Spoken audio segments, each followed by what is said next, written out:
이제 11시네요. 아니 그래. 아니 그래. 이렇게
있는 곳 어디서나 하나님을 예배합니다. 내 영혼은 거룩한 은혜를 향하여 내 마음은 완전한 하나님 향하여 이곳에서 하루 이 시간 하나님을 내가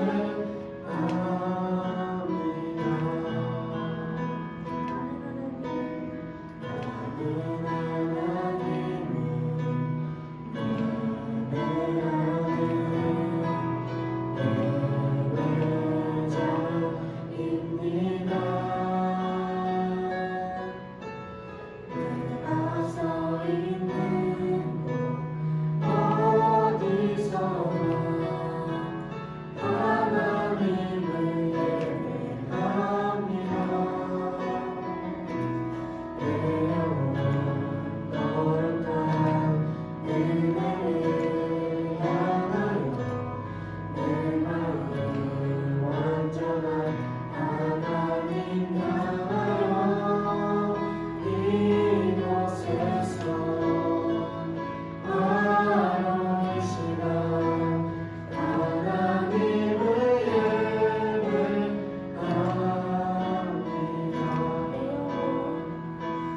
내 영혼 거룩한 은혜를 향하여 내 마음을 완전한 하나님 향하여 이곳에서 하루 이 시간 하나님을 예배합니다.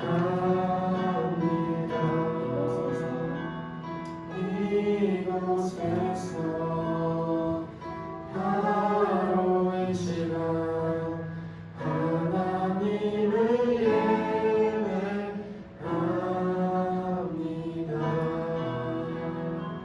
오늘 예배드리는 동안 내 마음이 완전히 하나님께 향할 수 있도록 기도하겠습니다.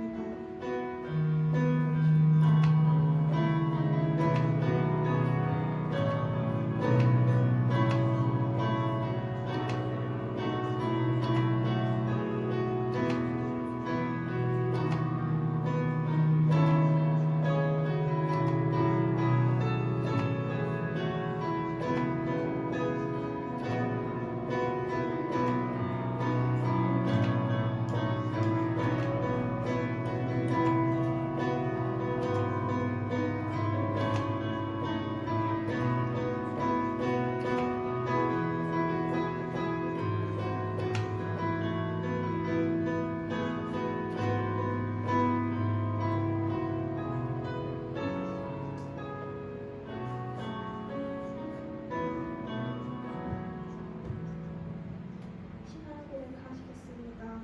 천지를 만드신 하나님 아버지를 내가 믿사오며 그 외아들을 우리 주 예수 그리스도를 믿사오니 이는 성령을 따라사 도덕으로 말하게 하시고 본디오 빌라도에게 고난을 받으사 십자가에 못 박혀 죽으시고 장사한지 사흘만에 죽은 자 가운데서 다시 살아나시며 하늘에 올라가 전능하신 하나님을 의지하시다가 저희로서 사자와 죽은 자를 심판하러 오시리라. 성령을 믿사오며 거룩한 보혈과 성소와 서로 뜻하는 것과 죄를 사하여 주시는 것과 우리를 하시는 것과 영원히 사는 것을 믿사오리나이다. 아멘.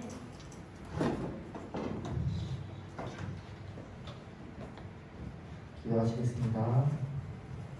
사랑하는 하나님 정말 감사합니다. 하나님 오늘 우리가 이 시간 이 장소에서 하나님을 높이고 예배드리게 하심에 정말 감사드립니다. 하나님 날씨가 정말 무덥습니다. 하나님 날씨가 너무 습합니다.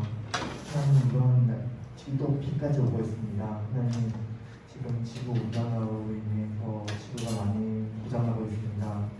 하나님 우리가 하나님께서 우리에게 내리신 만큼 우리가 좀 더 지구를 생각하고 또 환경을 개선할 수 있도록 우리가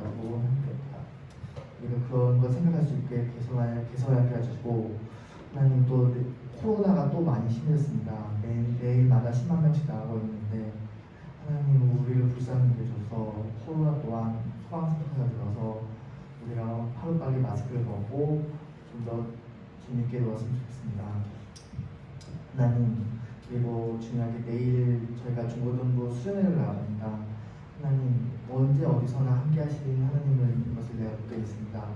하나님 그리고 우리가 수련회를 통해서 무엇을 배우고 무엇을 듣고 무엇을 향해 나아갈지 하나의 이정표가 되었으면 좋겠습니다.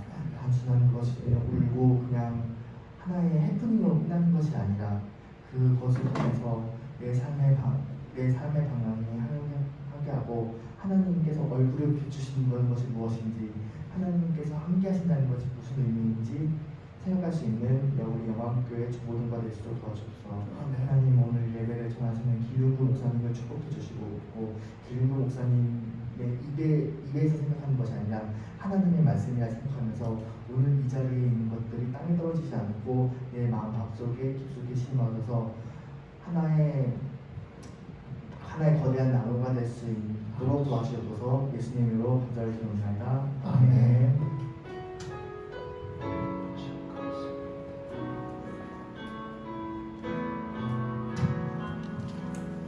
기도 감사합니다. 자, 우리가 오늘 말씀을 먼저 교독하기 전에 지난주 말씀을 한번 보겠습니다. 지난주 우리는 기생나합에 대해서 함께 살펴보았었죠. 기생나합은 어디 살았다? 여리고성. 여리고성은 견고한 난공불락의 성이다. 그리고 쉽게 말하면은 이 여리고성은 어떤 성이냐면은 사단의 토성이다 그랬습니다. 그러니까 세상 문화로 우상 문화로 가득했던 그 성, 그 성에 바로 기생나합, 예비된 영혼이 있었다는 거죠.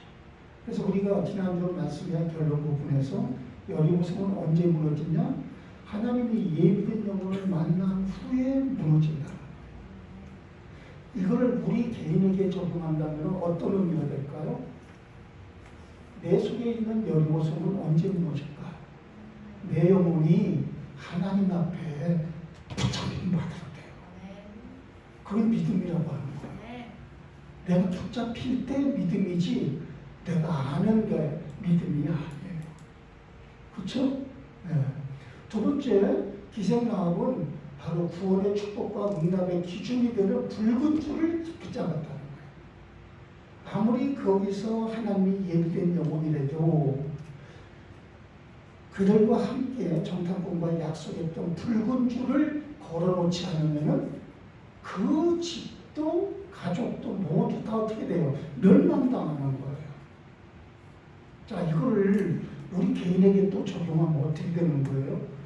우리는 날마다 그리스도 안에서 뭐를 하나님의 언약을 붙잡아야 되는 거예요. 언약, 그들이 약속했던 약속, 언약, 붉은 줄이었잖아요. 붉은 줄은 뭐를 상징한다고 했었어요? 여러분, 바로 유월절 어린 양의 피, 십자가에서 돌아가신 예수 그리스도의 보혈의 공로. 그래서 우리는 부족해도 매 순간순간하면 제일 좋지만 우리 연약하니까 그러지 못할 때 많잖아요. 그러면 넘어지고 나서도 빨리 뭐가 생각나야 돼? 하나님의 언약, 예수 그리스도 십자가 딱 생각이 나야 되는 거예요. 아멘.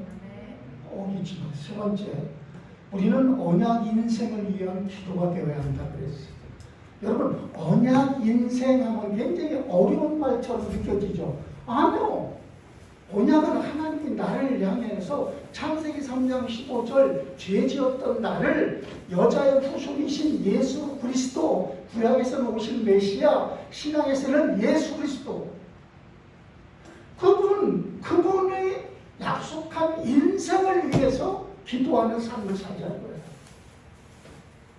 여러분, 우리 여기 두 분 선생님은 저쪽 우리 정 선생님도 마찬가지고 회사와 약속한 계약이 있습니다. 그렇죠? 그 계약을 회사에서 이행하지 않으면은 그거는 어떻게 되는 거예요? 고소권이 되는 거예요. 그리고 그들이 어떻게 해야 돼요? 보상을 해야 돼요. 근데 회사 입장에서도 우리 선생님들이 계약 내용대로 일을 안 하고 맨날 월급만 타가려고 하는 사람이 된다고 해봐봐. 쉬운 일만 하려고 하고. 그럼 어떻게 돼요? 회사에서 알기 전에 사람들이 먼저 알아. 직원들이. 저 사람은 우리하고는 안 맞아. 저 사람은 우리에게 불필요한 존재야. 저 사람은 우리에게 유익을 주는 게 아니라 아주 괴로움을 주는 사람이야. 이렇게 되는 거예요. 하나님의 나라의 모형이 교회잖아요. 근데 이 교회에서 우리 학생들이 중고등부를 알리려는 조그마한 이 모임에서 여러분들이 언약을 위한 기도가 없으면요, 언약을 알아도 언약 인생을 못 살아. 하나님이 원하는 인생을 못 산다 이 말입니다. 그래서 그때는 하나님이 징계를 내려요. 어쩔 수 없이. 아무리 어린 학생이라도 무언가 마음에 고통을 주든지 정신적으로 어려움을 당하든지 육체적인 아픔이 있든지. 외손녀가 왔어요. 목사님 댁에. 우리는 외손녀만 오면은 경각심이 확 올라갑니다. 왜 그런지 알아요? 안 보면 보고 싶은 손녀지 보면은 짜증부터 나. 왜? 말을 하도 안 들어. 아주 지 멋대로 하려고 그래요. 오자마자 첫날 밤 할머니하고 둘이 자는데 지엄만 갔어. 할머니가 코골이를 안 하려고 이렇게 입을 안 벌리려고 종이 테이프를 이렇게 붙였어. 어른들 그렇게 많이 해요. 그랬더니 얘가 자다 말고 원래 외가댁이나 이렇게 할머니 댁 가면 막 놀고 싶거든. 할머니 코를 갖다 탁 친 거야 그냥. 근데 할머니는 다른 데보다도 이 코가 제일 민감한 사람이야. 그냥 둘이 붙었어 싸움이. 초등학교 3학년짜리하고 70을 바라보는 할머니하고. 그래서 이거는 가만두면 안 되겠다 해서 할아버지의 부언이로서 할머니를 막 혼냈어요. 거기서. 그리고 얘가 이제 벌벌 떨더라고. 너! 이러면 미안해. 너! 지금 당장에 할머니한테 할머니 잘못했습니다라고 안 하면 너는 오늘 밤 당장 내 엄마 집으로 가. 아주 막 화를 냈어. 얘가 할아버지가 안 그러던 할아버지가 이러니까 벌벌벌벌 떨더니 울어도 안 돼. 입을 꽉 내가 막 일부러 무섭게. 너 울면 하면 안 돼. 막 이랬어. 그랬더니 숨을 잃으면서 할머니 잘못했어요. 근데 이걸 인정받고 지금부터 해서 잘 써요. 그 다음날 일어나자마자 인자한 모습으로 하지만 단호하게 또 얘기했어요. 할아버지 보면 어떻게 하라고 했지? 안녕히 주무셨어요. 인사하라고 했지? 했더니 너무 안 하던 습관이라. 근데 진짜 강력한 이 파워를 가지고 했어요. 했더니 할아버지 안녕히 주무셨어요. 그러는 거야. 오늘 또 교회로 올 때 할아버지 어떻게 해야지? 할아버지 안녕히 다녀오세요. 고쳐놓은 거야 내가. 여러분 언약 백성으로 여러분들을 하나님 불렀어요. 저주하려고 부른 게 아니라 축복하려고. 근데 언약 백성이 언약을 붙잡고 그런 인생을 안 살면 제가 목사님이 여러분들 우리 선녀에게 했듯이 하나님은 강력한 징계를 내려요. 그게 육체적인 건지 정신적인 건지 심리적인 건지 아니면은 어떤 관계성에 있는 건지는 목사님도 몰라요. 여러분 그 고통은 엄청 힘들어요. 우리 학생 여러분, 여러분들은 최고의 축복된 자리에 있다는 사실을 잊지 마시기를, 그리고 각인되기를 주의 이름으로 축복합니다. 네. 자, 오늘은 여호수아 3장 1절로 6절입니다. 구약성경 여호수아서 3장 1절에서 6절 말씀을 목사님이 한 절, 여러분들이 한 절 교독하겠습니다. 오늘은 성결하라는 이유라는 제목입니다. 구약성경 여호수아서 3장 1절에서 6절 말씀 다 찾았나요? 찾았으면 아멘 합시다. 그러면 목사님 먼저 읽습니다. 또 여호수아가 아침에 일찍 일어나서 그와 모든 이스라엘 자손들과 더불어 시딤에서 떠나 요단에 이르러 건너가기 전에 거기서 유숙하니라. 사흘 후에 바리들이 진중으로 돌아다니며 백성에게 명령하여 이르되 너희는 레위 사람 제사장들이 너희 하나님 여호와의 언약궤 매는 것을 보거든 너희가 있는 곳을 떠나 그 뒤를 따르라. 그러나 너희와 그 사이 거리가 2천 규빗쯤 되게 하고 그것에 가까이 하지는 말라. 그리하면 너희가 행할 줄을 알리니 너희가 너희를 지혜하고 여호수아가 또 백성에게 이르되 너희는 자신을 성결하게 하라. 여호와께서 내일 너희 가운데에 기이한 일들을 행하시리라. 여호수아가 또 제사장들에게 말하여 이르되 언약궤를 메고 백성이 앞서 건너라 하매 곧 언약궤를 메고 백성이 앞서 가니라. 아멘. 오늘은 성결하라는 이유, 제목을 다 같이 따라합시다. 시작. 성결하라는 이유. 한 번 더, 성결하라는 이유. 인생은 마치 광야를 통과하는 것과 같아요. 쉽게 말하면 사막길을 걸어가는 것 같아요. 인생은 갈증도 나요. 뜨거운 열기가 있어요. 힘들어요. 얼마나 더웠어요, 어제. 그렇죠? 너무너무 덥더라고. 저희 집은 그래서 1년 내내 에어컨을 안 틀다가 성녀가 오는 요 방학 때 한 4, 5일 동안만 틀어요. 왜? 성녀를 위해서. 우리 하나님도 그렇지 않을까요? 우리가 하나님 앞에 하나님의 말씀을 들으면서 하나님 앞에 이렇게 살아가려고 뭔가 자세를, 모습을 보여줄 때 하나님은 예리하신 은혜, 히브리서 4장 16절. 그렇죠? 그분이 은혜를 베풀어 주신다고요. 실제로 사막을 목사님은 안 가봤어요. 근데 가본 사람들 얘기에 의하면은 사막에는 큰 모래언덕 같은 거, 우리 그림으로 봤죠? 화면 같은 것으로. 그게 많이 이렇게 있답니다. 그래서 옛날에는 이 모래언덕을 어떻게 낙타 타고, 지금도 그런 분들도 있지만 지금은 대부분 자동차로 사막을 횡단합니다. 자, 요즘 자동차를 타고 모래사막을 건너는데 이 사람들이 건너는 방법이 있대요. 자동차한테 맡기면 되지 뭘 또 방법이 있어? 우리가 의아하더라고. 근데 뭐냐?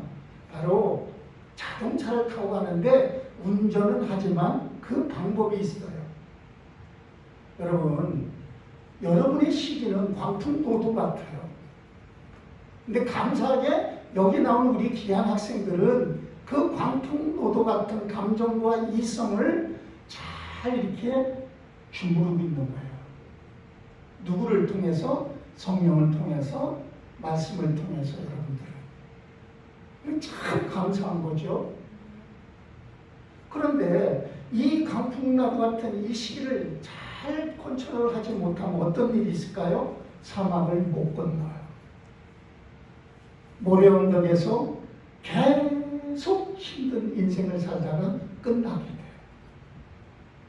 그래서 친구들 중에서도 그런 친구가 있죠? 친구라기 하기보다도 같은 학교 학생 중에. 그래서 원치 않는 그런 곳으로 가고, 원치 않는 행동을 하고, 원치 않는 말을 하고, 막 머리로는 아는데 가슴에서 이기질 못해서 화대로 그냥 얘기하고, 그런 친구들이 너무 많아요. 오늘 말씀을 통해서 두 가지만 붙잡으시기 바랍니다. 첫째, 하나님께서 이 요단강을 건너기에 앞서 여호수아를 통하여 이스라엘 백성들에게 성결하라. 오늘 본문 그랬죠? 성결하라. 여기 우리 5절에 보면 여호수아가 또 백성에게 너희는 자신을 성결하게 하라. 이스라엘 백성이 요단강이라는 사막의 모래 언덕 같은 엄청난 상황 앞에 놓여 있는 거예요. 우리는 사막 같은데 그림 같은 거, TV 같은 거 보면은 뭐 이렇게 널빤지 들고 올라가서 거기서 내려오는 장면은 좋은데 올라가는 건 얼마나 힘들어요. 사막을 통과하는 것도 힘든데 그 모래 언덕을 통과하는 건 얼마나 더 힘들어요. 이때 여호수아가 이스라엘 백성들을 향해서 너희는 자신을 성결하라고 명령합니다.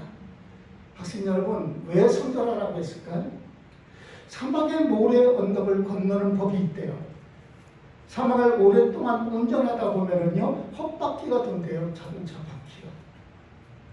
그럼 나중에는 모래 언덕이나 늪에 빠져서 위기 상황에 놓일 수 있게 된다는 겁니다.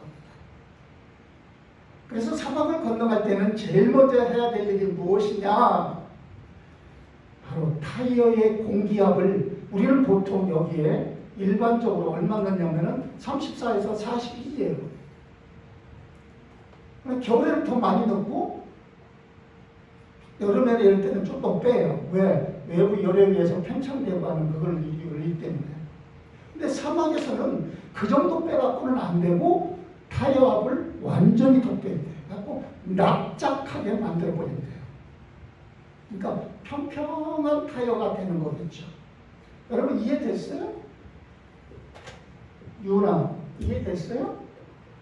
타이어 바퀴가 이렇게 있죠. 이 바퀴예요. 근데 바퀴를 옆에서 보면 이렇게 돼 있죠. 그렇죠? 이렇게 보면은.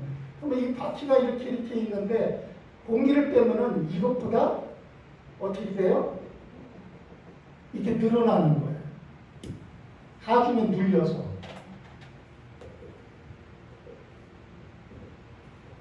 타이어 공조 압력을 빼면은 타이어를 평평하게 하여서 바퀴 표면적이 넓어지고 그래서 모래 사막이나 언덕을 통과할 수 있대요. 우리도 겨울철에 보면 눈이 오거나 또는 그 도로가 빙판이 된 그런 길을 갈 때는 어떻게 합니까? 타이어 공기를 압을 내립니다. 바람을 빼야 한다는 거예요. 성결은 뭐예요? 바람을 빼는 거예요. 광야길은 하나님께서 허락하신 길이에요. 모든 인생은 이 광야길을 통과해야 돼요. 이 사막 모래 언덕 같은 경우를 수십 번 만날 수도 있어요. 이스라엘은 광야길을 통과하고 마지막 요단이라는 사막의 모래 언덕 같은 상황을 만난 거예요. 그때 성결하라. 문자적으로는 뭐의 의미가 깨끗하게 된다는 말이에요. 근데 성결을 하라는 건데 깨끗하게 하려면 요단물에 들어가서 씻으란 말인가? 아닙니다. 맥스 루케이도 목사님이 성결은 이렇게 정의를 합니다. 나는 작아지고 하나님은 커지는 것이다. 따라합시다. 나는 작아지고 하나님은 커지는 것이다. 그게 성결이에요. 구체적으로 적용할 수 있는 말씀이라고 저는 생각합니다. 이스라엘 백성에게 요단강의 범람 시기는요, 이 시기에 건넌다는 건 큰 도전이고 큰 위험이 있는 거예요.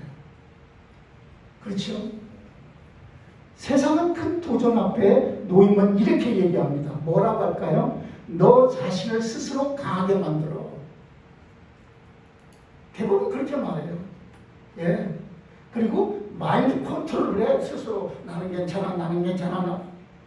될까요? 아니면은 야, 너 아는 사람들과 함께 힘을 모아.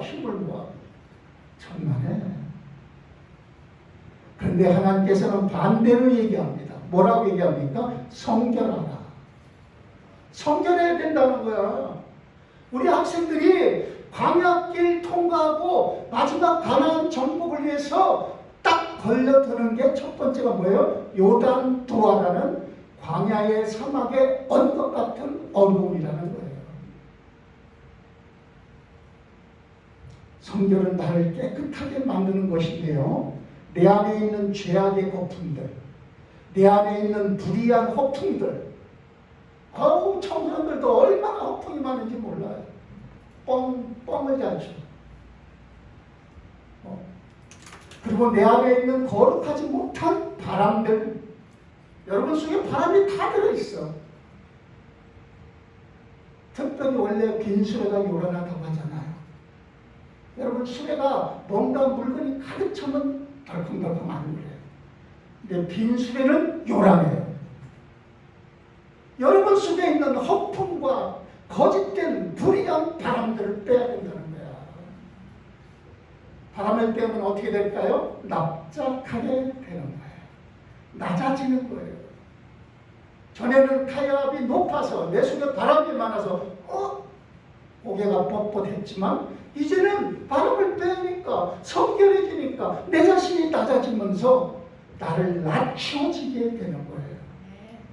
낮은 자세로 세상을 보는 거예요. 낮은 자세로 하나님을 바라보는 거예요. 그러면서 어떻게 합니까? 낮아짐으로 끝나지 아니하고 하나님의 전능하심을 믿으면서, 그리고 하나님의 전능하심을 의지하면서, 그리고 하나님의 전능하심을 찬송하면서 하나님의 전능하심 속에 나는 믿음을 고백하게 하는, 이게 뭐라고요? 성결. 학생 여러분, 목사님은 여러분들이 세계 최고가 되라고 안 합니다. 목사님도 이 믿음을 가진 지가 몇 년인데 뭐 최고가 됐습니까? 아니요. 하나님은 최고를 원하는 게 아니에요. 첫째를 원하는 게 아니에요. 하나님을 섬기는 자로 출애굽시키는 거예요. 오늘 사랑하는 여러분, 우리는 성결하면 떠오르는 게 뭐죠? 대번에 죄 용서함을 받게 되는 회개. 맨날 죄 용서받는 회개. 이거 회개의 내용이 뭡니까? 자기 자신의 커진 모습을 바람 빼는 게 회개 아니에요. 그렇죠? 한 주간 바람 좀 빼시기 바랍니다. 이번 수련회를 통해 바람 빼야 돼요. 허풍을 빼고 바람을 빼야 돼요. 쓸데없는 폼 잡는 거 빼버려요. 청소년 시절이 중요한 게 아니라 하나님과 함께하는 시절이 중요한 거예요. 예레미야에 하나님 말씀이 있죠. 뭐라고 돼 있어요? 거기 21장인가? 지금 갑자기 생각 안 나는데, 평상시에 내가 내게 말을 해도 내가 듣지 아니하면 내가 어려서부터 배운 습관이다 그랬어요. 우리 사랑하는 학생들은 정말 이렇게 오늘 나와서 예배 드릴 때에 뭐부터 하는 게 중요해요? 습관을 만드는데 어떤 습관을 먼저 만들어야 될까? 바람을 빼는 습관. 아멘. 자, 따라합시다. 매일매일 바람을 빼자. 그게 성결이다. 베드로가 예수님 앞에 말합니다. 나는 아무것도 아닙니다. 나는 죄인으로소이다. 나를 떠나소서. 그 전에 어떻게 했어요? 베드로가 예수님이 깊은 곳에 그물을 던지라.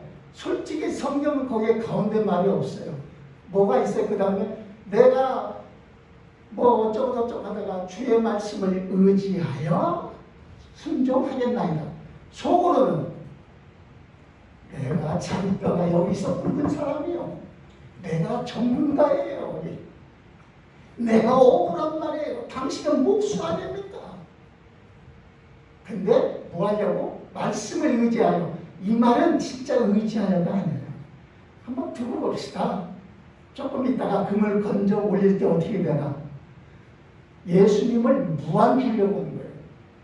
그랬더니 던졌더니 그물이 얽혀대 찢어질 정도로 막 그때 베드로는 깨닫습니다. 바람을 빼는 거예요. 주여 나는 주인으로서이다.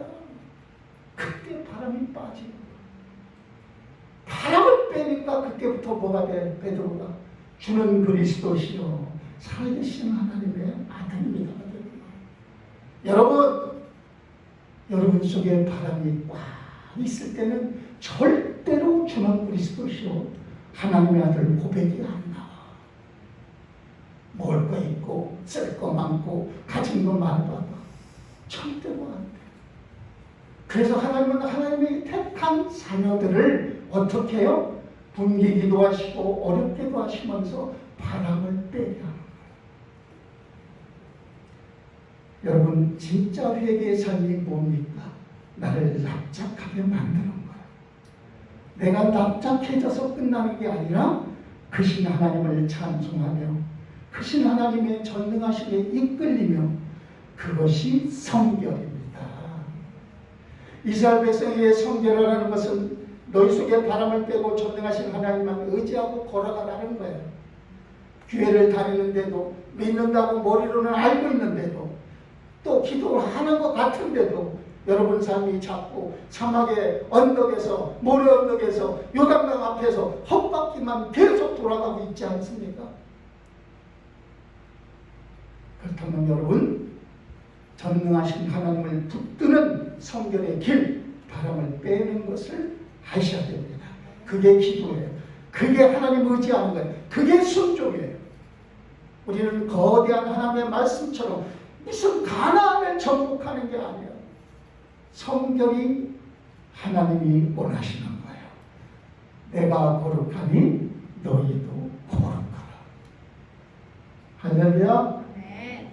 두 번째, 말씀의 나침반을 따르라고 했어요. 사실 사막에서 뭐 앞으로 가도 사막 끝 어디 산 하나도 안 보여. 지평선이야. 그렇죠? 사막 방향. 근데 방향이 중요하단 말이에요. 어떤 방향으로 가야 할지를 몰라. 가끔 뭐 보면은 극한 무슨 TV 다큐 같은데 몽골의 사막지대, 툰드라 지역에 눈 덮인 지역, 그 사람들은 오랜 경험 속에서 그 방향성을 알고 있는 거죠. 그러나 우리의 인생길은 오랜 경험이 없다는 거예요. 여러분의 가는 인생길은 경험으로 가는 게 아니라 믿음으로 가야 돼요. 그 믿음이 뭡니까? 바로 말씀의 나침판이 있어야 됩니다. 지난 한 주간 동안 여러분들은 말씀의 나침반이 있었습니까?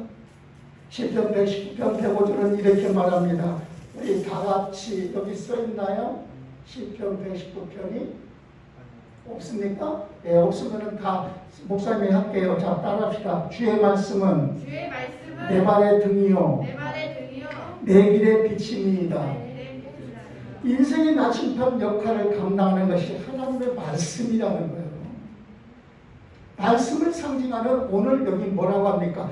3절에 백성에게 명령하여 이르되, 거기 3절 보세요. 다들 한번 읽어봅시다. 시작. 백성에게 명령하여 이르되 너희는 레위 사람 제사장들이 너희 하나님 여호와의 언약궤 맺은 것을 보거든 너희가 있는 곳을 떠나 그 길을 따르라. 아멘. 언약궤를 따라가면서 광야를 통과하는 것과 마찬가지로 우리 인생에서도 하나님의 말씀을 따라가면서 인생의 방향을 잡는 게 중요합니다.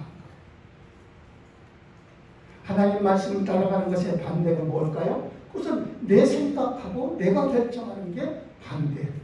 이게 불신앙인 거예요.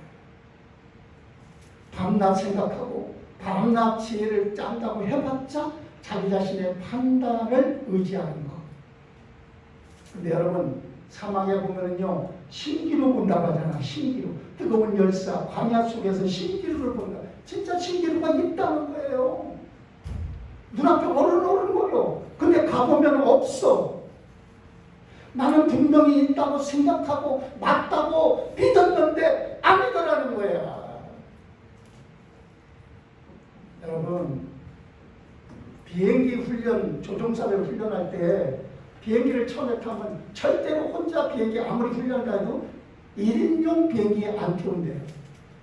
2인용 비행기에 태운대요. 그래서 뒤에서 그거를 배운대요. 그 다음에 1인용 비행기를 태우는데 뒤에서 탔을 때는 앞에 조종사가 있으니까 믿고 갔는데 좀 시키는 것만 하면 되는데 이제 1인용 비행기를 딱 타는 순간에 하늘과 땅이 하나로 보이는 거예요. 어떤 게 하늘이고 어떤 게 땅인지가 구분이 안 된대요.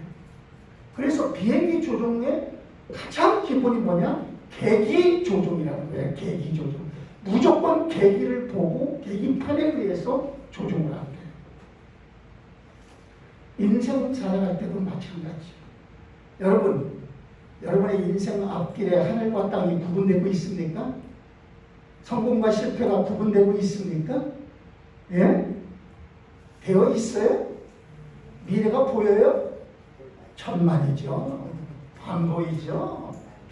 그렇죠?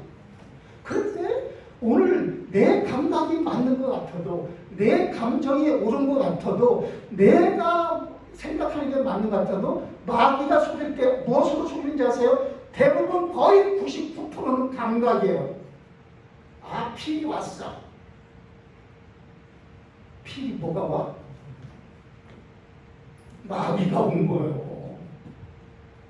그래서 말을 여러분도 평상시 친구들이나 또는 가족들 사이에서도, 또 우리 청년도 그렇고 선생님들도 마찬가지예요. 목사님도 마찬가지예요. 아, 필이 왔어요. 필이 뭐가 와? 성령이 오셨다나? 여러분 잘 알아야 돼요, 말을. 감각으로 마귀는 속여요. 자꾸만 감각적인 거로. 여러분 게임에 왜 미치는지 아세요? 감각적으로 들어오잖아요. 영화를 봐도 서정적이고 정말 인간적인 냄새가 나는 그런 영화 안 보잖아, 사람들이. 왜? 감각적인 걸 죽이고 막 하는 그런 영화 때문에 더 그런 일들이 벌어져. 내 감각이 맞는 것 같죠. 청소년 시절은 특히 감수성이 예민한 시절이에요. 그러면 그 감수성 속에 무슨 감수성이 들어야 될까요? 성령의 감수성이 들어야 돼요. 말씀의 감수성이 들어야 돼요. 이때를 놓치면 여러분들은요, 커서 믿음, 아유 나중에 때 되면 하나님이 또 붙잡아 끌어들이실 거야. 어디서 이상한 것만 배워가지고. 절대로 그 사람 하나님 이끌어도 안 옵니다. 우리 학생 여러분, 여러분들에게 기대를 주는 것은 신앙이 아니에요. 소망을 줄 수 있는 게 신앙이에요. 소망은요, 믿음에서 나오는 거예요. 우리 학생들 제발 부탁드려요. 내가 아는 하나님, 감각으로 아는 어떤 그런 것들이 여러분의 인생의 표대가 되거나 기준이 돼서는 안 됩니다. 마귀는 언제나 이 감각을 갖고 속인다는 거예요. 하나님 말씀을 따라가야 돼요. 그때 승리해요. 인생 엇바퀴 돌고 있어요, 혹시? 미래에 대한 진로, 대학 진로, 인생 진로에 대해서 고민하고 있어요? 왜 엇바퀴를 돌고 있어요? 초등학교 시절부터 지금까지 하나님의 말씀을 따라 내가 살아왔다면 분명히 하나님이 확실히 있게 말씀 따라오는 사람에게 뭘 보여줄까요? 방향성을 주어요. 나는 성공해야지가 아니에요. 이미 아까 얘기했죠. 축복의 자리에 와 있다는 나 자신을 발견하니까. 여러분 말씀드렸습니다. 늪에 빠지지 않고 헛바퀴 도는 인생 안 살고 싶으면 아멘 하세요. 그게 뭐예요? 바람 빼는 방법밖에 없어요. 성경. 그리고 그 다음에 말씀 따라가는 거예요. 우리 학생 여러분 결론입니다. 나를 작게 여기고 한번 순종해 보세요. 바람 한번 빼보고 그때 묘한 일이 벌어져. 이상하죠. 목사님이 집사 시절에 하나님 저 어떻게 하면 좋아요? 자꾸 머릿속에서는 이 하나님이 부르시는 콜이 자꾸 느껴지는데 마음에서. 그런데요, 하나님께서 기도 중에 음성을 들려주시고요, 꿈으로도 보여주셔요. 그러면서 그런 얘기를 하면 안 되지. 여러분들이 괜히 신기하다고 하죠. 그러니까 여러분들 속에 하나님이 주시는 묘한 일들이 벌어진다는 거예요. 한번 순종해 보세요. 한 가지씩 일이 풀리기 시작해요. 답답했던 마음속에 시원한 산에서 내려오는 바람 같은 느낌을 얻어요. 어느 순간인가 내가 모래 언덕을 넘고 어느 순간인가 내가 요단을 건넜고 지금 건너고 있음을 알게 돼요. 자, 자유한 모습을 느끼죠. 나는 자유자구나, 나는 믿음의 사람이구나 하면서 발견하게 돼요. 그리고 나면은 다음에 뭐가 됩니까? 믿음의 성장이 일어나기 시작합니다. 한순간 내가 이렇게 순종해봤더니 하나님이 이런 일들을 일으켜 주셨네. 아, 내가 이렇게 순종하니까 나머지 인생도 이제 하나님이 이루어 주시겠구나. 이게 믿음의 성장이에요. 그러다가 또 잊어버릴 수도 있죠. 우리가 육신이 약하니까, 세상 속에 있으니까 옛날 모습으로 또 돌아가려고 할 때도 있죠. 그렇지만 응답에 좋은 기억이 있는 사람은 즉시 바람을 빼버립니다. 응답에 좋은 경험이 없는 학생은 맨날 자기의 감각으로만 하나님을 따라가는 거예요. 그러니까 그 학생들은 어떻게 돼요? 대학생이 돼도 청년이 돼도 어른이 돼도 하나님이 딱 하고 대박에 쳐버리는 거예요. 결혼을 하고 딱 쳐버리는 거예요. 그때서나 하나님, 왜 그때서나? 미리 성결해 주면 되는데, 미리 바람 빼면 되는데. 우리 이런 학생 여러분이 되기를 바랍니다. 내가 말씀대로 순종해 봤더니 하나님이 묘한 일을 보여주시는구나. 하나님께서 이렇게 나를 이끌어 가시는구나. 믿음이 굳건해지는 여러분이 되어야 됩니다. 가장 어리석은 사람은 누구라고요? 자기 판단, 자기 감각을 의지하는 사람이에요. 순간순간마다 인생 광야길 걸어갈 때 우리는 어떻게 해요? 매일 바람을 빼면 돼요. 허풍을 빼세요. 내 속에 있는 거룩하지 못한 바람을 빼세요. 특별히 청소년 시기는 납작 엎드리는 경험이 있어야 돼요. 이번 수련회 내일부터 이 박사님 엄청나게 깁니까? 아니요. 집회 시간은 2번밖에 없어. 여러분, 그 속에서 여러분 희덕거리고 놀고 그거 없어요. 여러분들은 그 시간 기도하면서 내 속에 이제 요단을 건너는 시기인데 내가 바람을 빼야겠구나. 그리고 말씀을 따라가야겠구나. 이런 하나님만 의지하는 믿음의 훈련 시간 되기를 주의 이름으로 축원합니다. 기도합시다. 하나님, 우리 사랑하는 우리 귀한 영광장로교 학생들, 나를 작게 여기고 바람을 빼어 납작 엎드리는 시간에 수련회가 되게 하여 주시옵소서. 그리고 말씀의 나침판을 붙잡고 하나님 앞에 바로 쫓아가는 방향을 붙잡은 사람들 되게 하여 주시옵소서. 오늘도 하나님 앞에 귀한 헌금을 드렸습니다. 하나님 축복해 주시고 이 드린 손길들마다 하나님 나라 완성되는 데 쓰임받는 오늘 성결한 사람들이 되게 하여 주옵소서. 감사드렸고 우리를 보내주신 예수 그리스도의 이름으로 기도합니다. 아멘.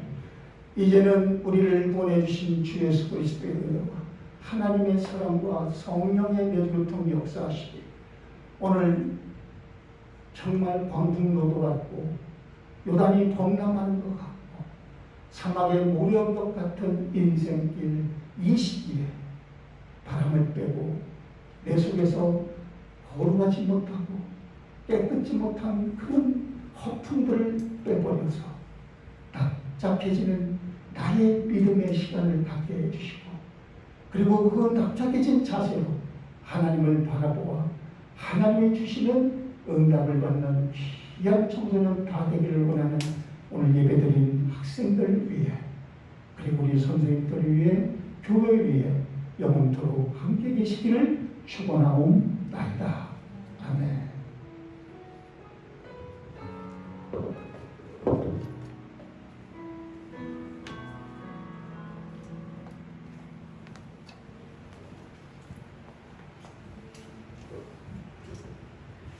우리 친구들 반가워요. 우리 늦게라도 온 우리 유은이랑 우리 시우 반가워요. 네. 우리 옆에 우리 친구 한번 얘기해볼까? 바람 좀 빼자. 눈 맞추라고는 안 할게. 눈은 보기 쑥스러우니까 이마 보고 얘기할게. 야 바람 좀 빼자. 안들 빼기 좋아. 우리 수련회 시간에 바람 좀 더 빼우자. 바람 좀 빼자. 바람 좀 빼자. 우리 우리 내일부터 우리 중고등부 수련회가 시작됩니다. 우선은 우리 시우는 갈 수 있어요? 갈 수 있다고 했다가 다시 또 못 간다고 했다가 지금 번호는? 오케이. 아직 모르겠어요. 예, 부모님이랑 아직 대화가 안 끝난 것 같아요. 시우 오늘 저녁까지라도 꼭 얘기해 주세요.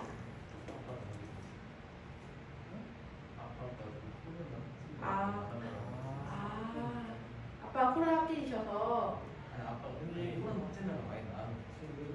많이 나와서 좀 위험하다고 하셔서 그래서 오늘 내일 가기 전에 다 코로나 키트 해서 음성 확인한 거 받은 사람만 갈 거거든요. 그래서 우리도 내일 아침에 와서 코로나 키트로 검사하고 갈 거고 거기 참석하는 사람들 다 키트 하고 올 거예요. 지금 아빠한테 한번 이거 한번 말씀 드려줘. 코로나 안 그래도 걱정 때문에 다 오는 사람들 코로나 키트 해서 음성인 거 확인하고 오는 거니까 거기서 이제 마스크 쓰고 있을 거니까 한번 아빠한테 한 번 더 얘기해 주세요. 그럴 거라 내일 9시까지 오시면 돼. 몇 시? 9시. 우리 은서는 엄마랑 거기 바로 가실 거죠? 네. 그렇고 우리 친구들 9시까지 오면 돼요. 9시에 와서 같이 키트하고 가자.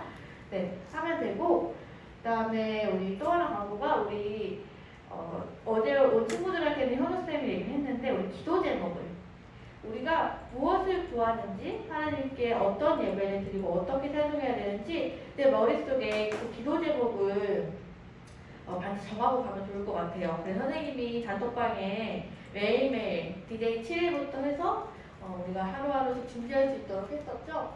그 친구들 오늘 분방 공부 시간에 우리 목사님 준비해 주신 질문을 나누지만 그 먼저 내가 이 수련회 기간에 하나님께 구할 기도의 제목들을 함께 나누고 나눴으면 좋겠어요. 네, 그리고 오늘도 우리 세례교육이 있습니다. 우리 친구들 점심 먹고 모였으면 좋겠습니다. 선생님이 시우랑 건우를 위한 멀미약도 내일 사왔거든요. 네, 사다 놨기 때문에 내 친구들 네, 혹시 비상약 있는 친구들 비상약도 잘 챙기고 모였으면 좋겠습니다. 우리 모여라!